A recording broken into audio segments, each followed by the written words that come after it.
on the album and their tour visit, you want to go to noelgallagher.com. That's where you check him out. Noel, thanks for being on with us. I think they've told you we want to do this kind of like a little bit of a biographical session with you to sort of figure out how you became who you became. So if we could go back. Oh. Yes, we're going to go dig deep, Noel. Are you ready to dig deep? I'm ready to dig deep. Just let me put on my surgical gloves. Let's go. All right, let's go deep. How would you explain your upbringing to somebody who you wanted to understand your upbringing and how you became who you are? Well, for a start, I'm not really bothered about people understanding my upbringing, but as you brought it up, I will say that I come from a very, very, very working class background. I was born in Manchester in 1967 on the day Sergeant Pepper's came out. And my background is a grim north of England gritty documentary, if you like. Yeah. And what would you look at and say these were the biggest obstacles? These were the biggest things in my path that made childhood difficult or grim, as you say. My laziness, my inherent contempt for English and maths, or mathematics, if you want to call it that, and my fondness for alcohol. Yeah, those things will do it. That combination of things will either lead to you being a degenerate or a rock star, right? That's the way that works? Exactly. I was being groomed from the beginning. So what happened, if you don't mind, and I don't usually like to start conversations this way when I'm just sort of talking to somebody, but what happened, where did your love of alcohol begin? Well, I'm Irish, so unfortunately it's in the genetic makeup. Mm-hmm. Yeah, my parents are Irish, so there's no English blood in me. We just have a fondness for the ale, I'm afraid. But saying that, it's a good thing to be into if you're going to become a rock star, because there's loads of it, and the best thing about it is it's free. How supportive were your parents of like the career choices you were making? My dad didn't say one way or the other. My mother still thinks I work in a bank. You haven't told her yet? Yeah, no, I haven't told her yet. No, but she's wondering why the mortgage on the house has been paid off. She just said, do whatever it is that makes you happy, and make sure the police don't come round. And you kind of succeeded at that, right? Kind of. Yes, but Sting did pay her a visit once. I apologize for that. What happened? Sting came round from the police. Oh, Sting! You know? I thought you were saying that was a joke. I thought you said there was an actual Sting near your house. I'm sorry for misunderstanding you. No, that was a joke. Okay, yes. Come on. You have a lot of famous friends, right? Don't you have a lot of famous friends? I do. All my friends are famous. I don't really mix with ordinary people. What happened with you and Wayne Rooney? What happened? Didn't he ask for your autograph on a guitar? No, his wife sent me a very expensive guitar for me to sign for him for his 25th birthday or something, whenever it was.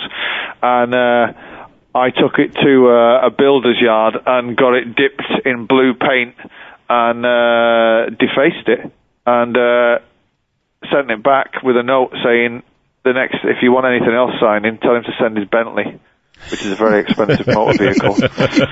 Yeah. You enjoyed that. Like, you personally, rock star Noel Gallagher personally went and got the guitar dipped because you wanted to make sure that... Oh, yeah, because, let's not be frank about this, I hate him. Yeah, okay. Oh, God. The fact that you've mentioned his name, and now I've got a picture of him in my head, has ruined my entire day. Well, why'd you send him something so nice? Because he was requested, because Wayne Rooney's a huge fan of Oasis, and he wanted to... Well, it's safe to say he was. Yeah. Did you get a report back? He sent me the very next game that Man City played Man United. He happened to score the winner, and he sent me a signed picture of him celebrating the winning goal a framed picture, which I duly smashed into little bits and sent it back to him. That's so awesome. So wait a minute, like where did how did that get into your hands? I want the backstory on that, like how one mails Noel Gallagher something, like, because now you've got a good beef going with Wayne Rooney. Yeah, well, he sent it. Obviously, he sent it by the people that he sent the guitar with, and it turned up at my office, and I opened it, and I thought, "You cheeky bastard!" And I smashed it, and we refer to him as SpongeBob SquarePants. So I put a little sticker of SpongeBob SquarePants over his face. Going back to how it is you became who you became, when did you realize that you guys were big? Like that you had made it or you had accomplished something? When one of my management called me up and said, "I'm just about to deposit £1 million into your bank account." That'll do it.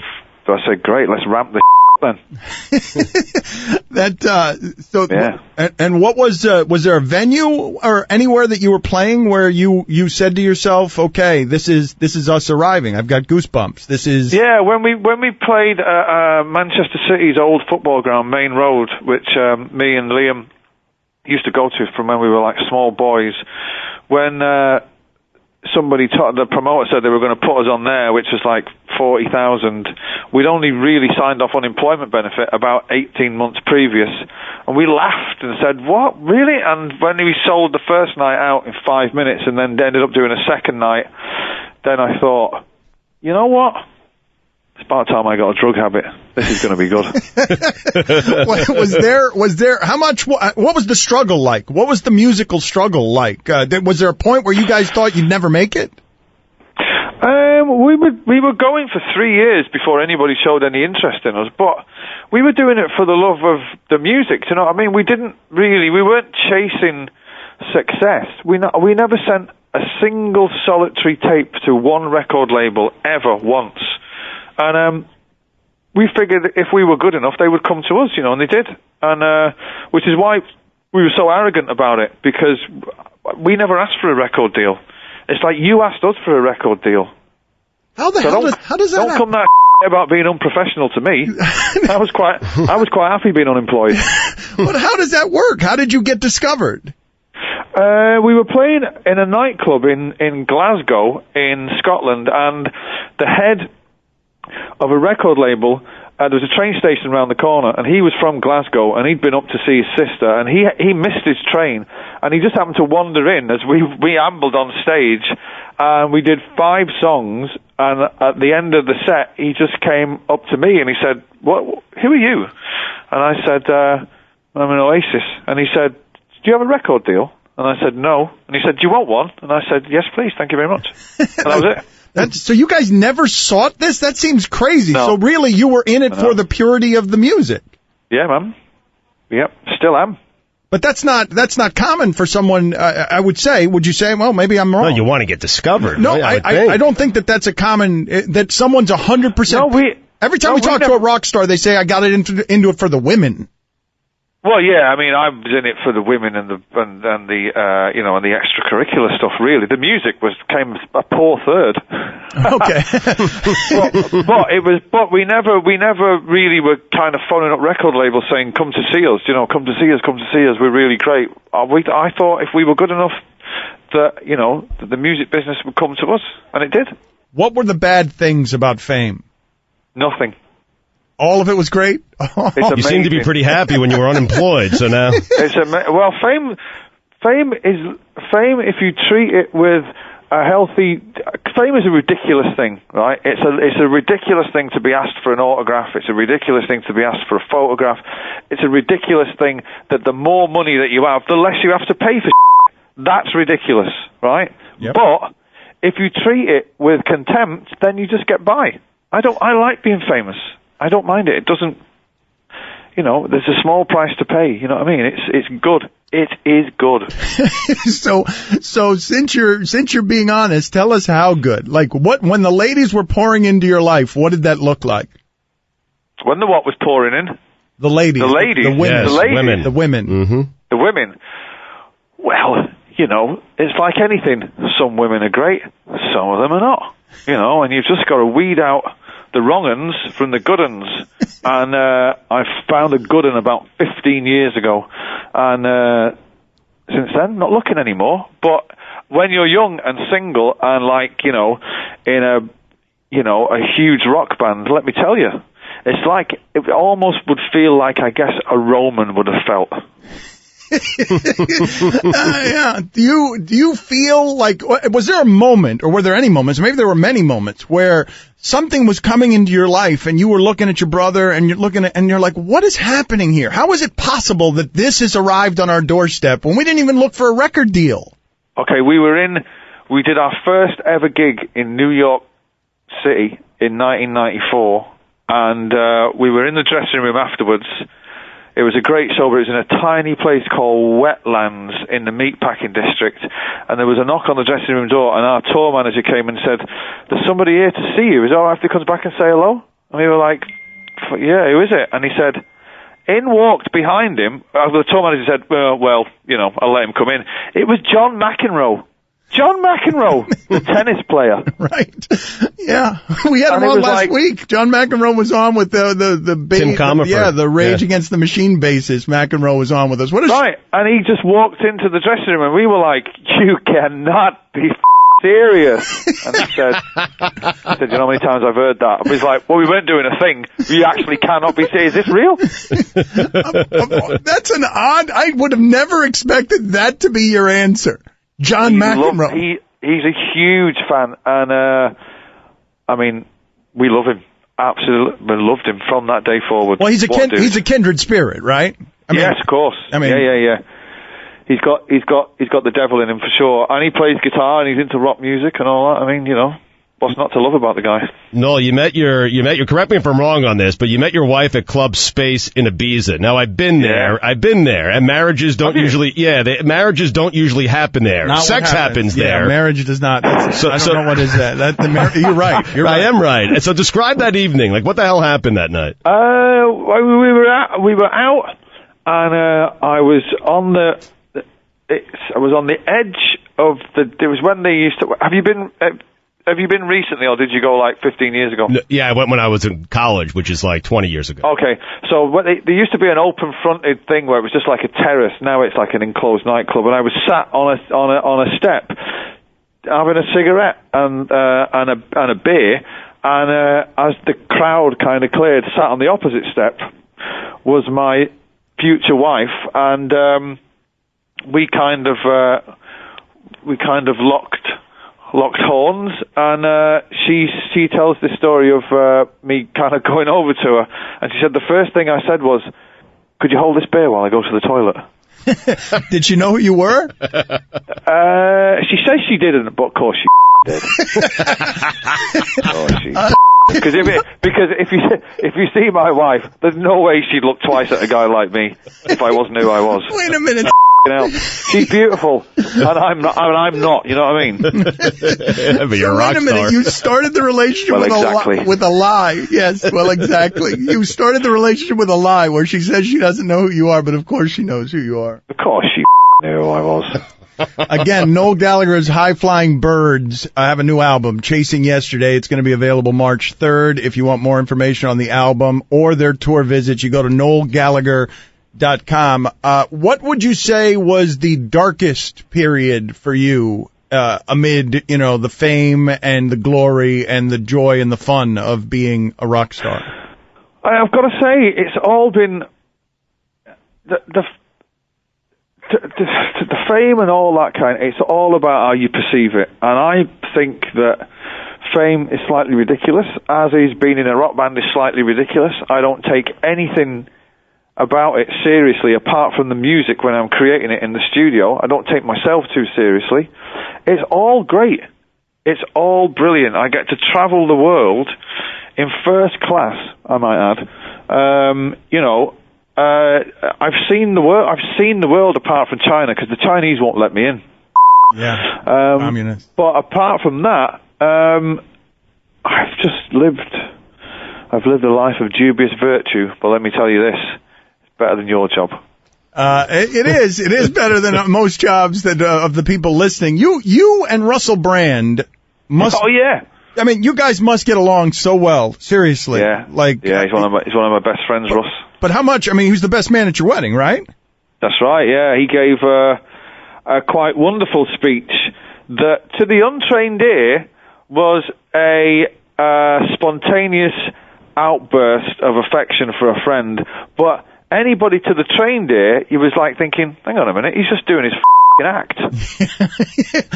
He was just doing it. He didn't even give you new material for your wedding? No. I was thinking, I've seen this on a DVD, you cheap bastard. He mailed it in? Yeah.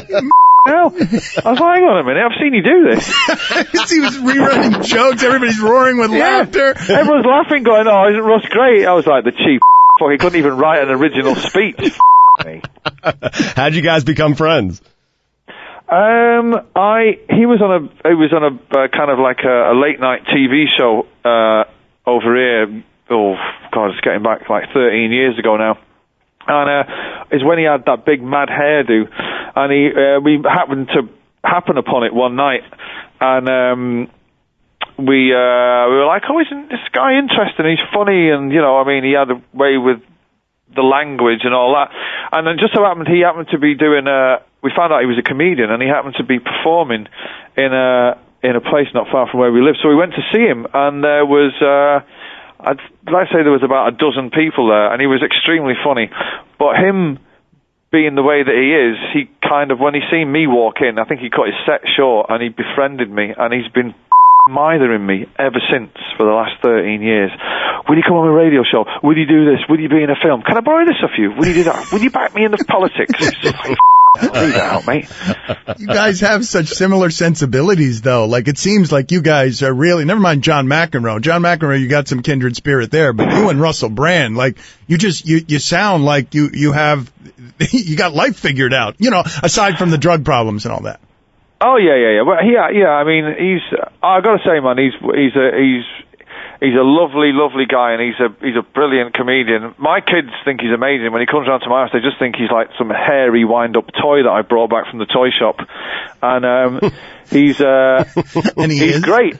He's a dude, and he's a very complicated man. But he is side-splittingly hilarious, and I love him dearly. Well, when you say he's very complicated, do you guys talk about, like, he's got some demons, like he's had some, and he talks very openly about his addictions. Do you guys, sex addictions, drugs, all of it, like, do you guys talk about any of that, or you just spend I said to him once when I first met him, I said, so you can't have one beer?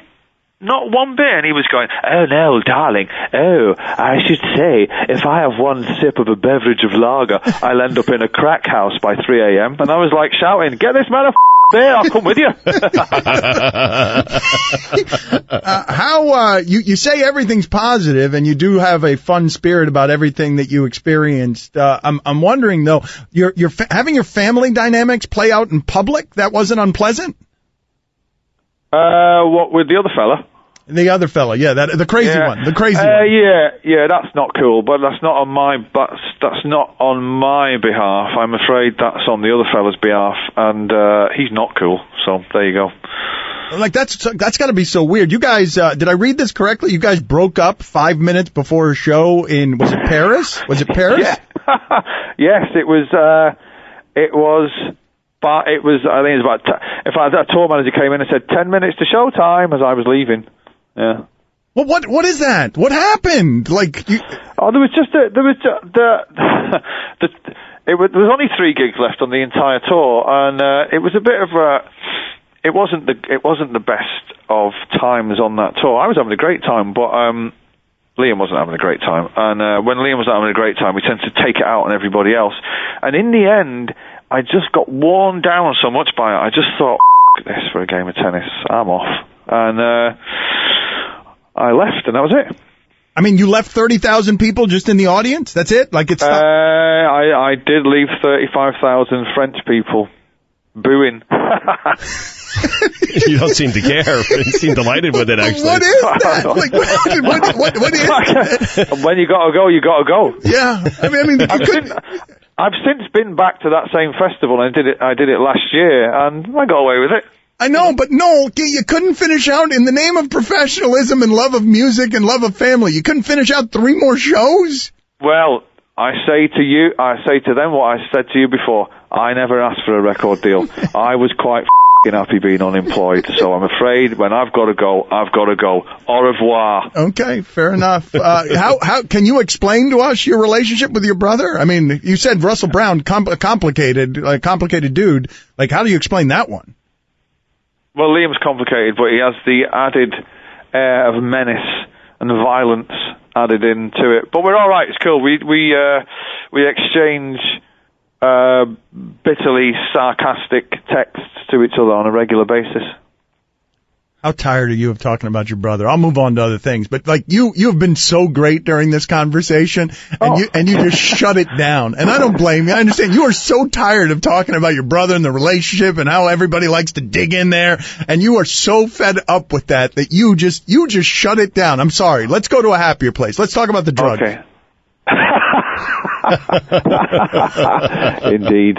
Okay, what do you want to know? The happiest place. I want to know you breaking things. I want to know. You said, I've read you quoted saying you don't know the joy in breaking a television. I want to hear about the rock star behavior. I was never into trashing. I found that's just kind of, you're exerting too much energy doing that. But, I haven't done drugs now since 1998, but the years, the drug years, they were a good laugh. What can I say? I mean, we had a good time, a good party. It was a good decade of having it rotten. And it's not something, now like I'm in my mid-40s, it's not something that I would ever hark of going back to those times, but it's a young man's game, do you know what I mean? And there came a point where you have to stop it because you just turn into an arsehole. And, you can't do the things that at 47 that you could do when you were 27. And why would you want to? Do you know what I mean? Why would you want to do that? Did you have a control problem or not really? You had it under control?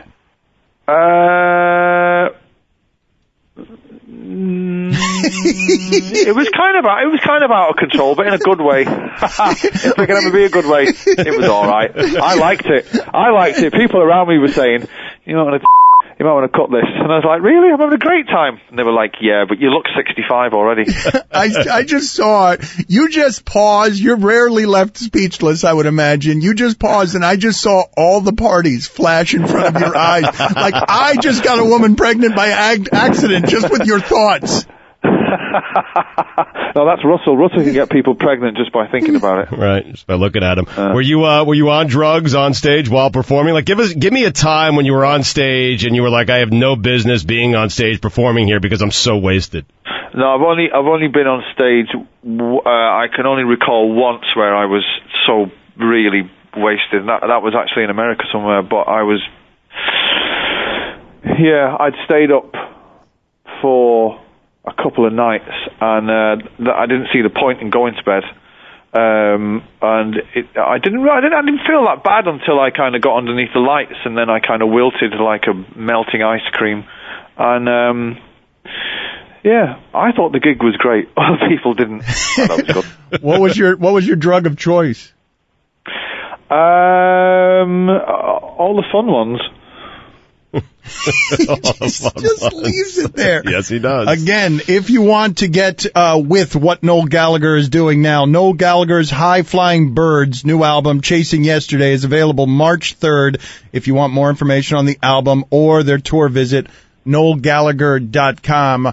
Have you had an encounter with a celebrity or someone of power that you like retelling the story with Russell Brand when you ran him off out of your room, out of your dressing room, or just that person was behaving in a way that was not okay with you and you just ran him off?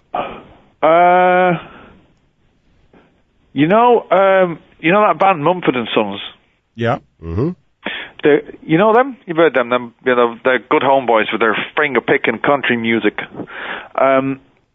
You've heard of them, right? Yes, yes. We've heard of them. The singer was in a trailer of ours at Glastonbury this year, and he thought it would be he went into one of the toilets and he thought it would be funny to light a lady's Tampax and pretend he was smoking it like a cigarette. And I had to say to him, look, if you go in a trailer, okay, and you go in a toilet in a trailer, and you start lighting Tampax, you know what's in that trailer with the Tampax? is a angry woman. Okay? So if I was you, I'd put that out and go back to your tent and, go and listen to some hillbilly music. I love some of the things. I'm going to read you some of your quotes here. We'll get a laugh about this. Listen to this one, Stugat. Okay. Do you ever look at the sky and think, I'm glad I'm alive? After I heard Sum 41, I thought, I'm actually alive to hear the band of all time, which is quite something when you think about it. Of all the bands that have gone before and all the bands that'll be in the future, I was around when the worst was around.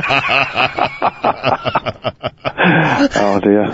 They are atrocious though, right? Or they were. Is there anyone today though that's doing it to you that way? That's making you that you other than oh Mumford God, and do you know what? I think we've got maybe there's not enough time in the day for me to list all the music that drives me insane. So, but let's not go there. No, come on, give it up. Come on, we'll finish up with this. I don't. I've got You've Green aged. Day. You've Green mellowed. Day. Green Day. Green Day, Nope. really? Green Day. Can't handle Green Day. Can you? Really? Well, they're okay. They're okay. They're no Oasis, but they're okay. I got another quote for you. I got another quote for you here. Right. People say we're the Rolling Stones and that Blur are the Beatles. We're the Stones and the Beatles. They're the monkeys. Like, why were you taking out everybody? Like, do you have any regrets in that regard? Any regrets? I never asked for a record deal. I never asked for any of this. Okay, you mentioned that. I was sitting around minding my own business and people put a microphone in front of me. All right. Because I was high as a kite. Okay, fair enough. Let's end it on that note. Again, go check out his new album, Noel Gallagher's High Flying Birds, Chasing Yesterday, available March 3rd. NoelGallagher.com is where you go. That was a lot of fun. We appreciate you spending that much time with us, Noel. Thank you, sir. Thank you very much. Thank you, Noel. Bye-bye. You can hear Dan and Stu weekdays, 4 to 7 p.m. Eastern on ESPN Radio.